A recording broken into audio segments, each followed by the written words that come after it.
सांगली जिल्हा क्रीडा संकुलाची दुरावस्था। बॅडमिंटन कोर्ट बरोबर आता जलतरण तलावही बंद पडला। शिवसेना उद्धव बाळासाहेब ठाकरे गट आक्रमक। जलतरण तलावामध्ये उतरून शिवसेना स्टाईलने आंदोलन करण्याचा दिला इशारा। सांगली जिल्हा क्रीडा संकुलची दुरावस्था झालेली असून शिवसेना उद्धव ठाकरे गटाने आंदोलनाची भूमिका घेतलेली आहे। क्रीडा संकुल येथील बॅडमिंटन कोर्ट तसेच जलतरण तलाव येथे 8 दिवसांमध्ये तात्काळ काम सुरू करून खेळाडूंचे नुकसान नाही टाळले तर आंदोलन करण्याचा इशारा दिलेला आहे।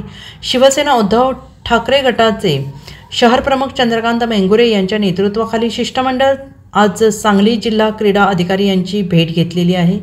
मिरज सांगली रस्त्यावरील जिल्हा क्रीडा संकुलाची दुरावस्था झालेली आहे। कोरोना कालावधीत बॅडमिंटन कोर्टच्या इमारतीमध्ये शासकीय कोविड सेंटर सुरू करण्यात आलेलं होतं आणि त्याचे साहित्य अद्याप त्या ठिकाणी असल्याने गेली 5 वर्ष झाली बॅडमिंटन कोर्ट बंद अवस्थेत आहे। तर 3 महिन्यांपासून जलतरण तलाव बंद पडलेला आहे। तलावाची भीती पडलेली असून जलतरण तलाव पाण्यामध्ये कचरा साचलेला आहे आणि त्यामुळे खेळाडूंना पर्यायी व्यवस्था नसल्याने सांगली जिल्ह्यातील जलतरणपटू तसेच बॅडमिंटनपटू यांच्या खेळावर परिणाम होत आहे।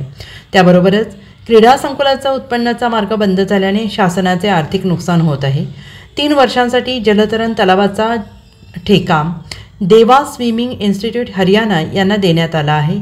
ठेकेदार कुलूप लावून गायब झाल्याने ऐन उन्हाळ्यात उत्पन्नाचा मार्ग बंद झाला आहे। 8 दिवसांमध्ये तालुका क्रीडा संकुलीमधील खेळाचे सर्व विभाग तात्काळ सुरू करण्यात यावे, अन्यथा शिवसेने स्टाईलने आंदोलन करण्याचा इशारा चंद्रकांत मेंगुरे यांनी दिलेला आहे।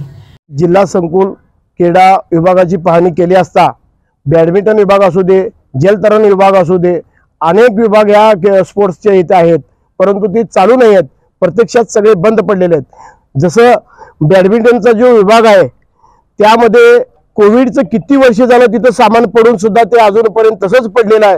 कोविड सेंटर संपलेलं आहे, परंतु अजून देखील ते बॅडमिंटनच्या विभागामधनं कोविडचं सामान काढलेलं नाही। कारण या विभागामध्ये स्विमिंग आहे। स्विमिंगचं जर जशी अशी परिस्थिती झालेली आहे, गेले 3 महिने झाले ती स्विमिंग बंद आहे। आज उन्हाळ्यात काय परिस्थिती आहे लोकांना माहीत आहे, परंतु तिथं एखादं स्विमिंगला जायचं म्हटलं की अत्यंत वाईट अवस्था आहे। आम्ही जिल्हाधिकारी साहेब यांच्याकडे एक मागणी करतोय, लवकरात लवकर या विभागामधील सर्व जर स्पोर्ट्सचे सगळे खेळ जर चालू नाही झाले तर आम्ही स्विमिंगमध्ये शिवसेनेच्या स्टाईलने उड्या मारून आंदोलन करून त्यांचा जाहीर निषेध करणार आहे। आणि जिल्हाधिकारी साहेबांना एक विनंती आहे, लवकरात लवकर इथं जेवढे पण आपले स्पोर्ट्सचे बॅडमिंटनचा विभाग असू दे, स्विमिंगचा विभाग असू दे, तर अनेक विभाग आहेत ते सगळे जर चालू नाही झाले तर शिवसेनेच्या स्टाईलने त्यांना उत्तर दिलं जाईल। Bureau report SBN Marathi Sangli.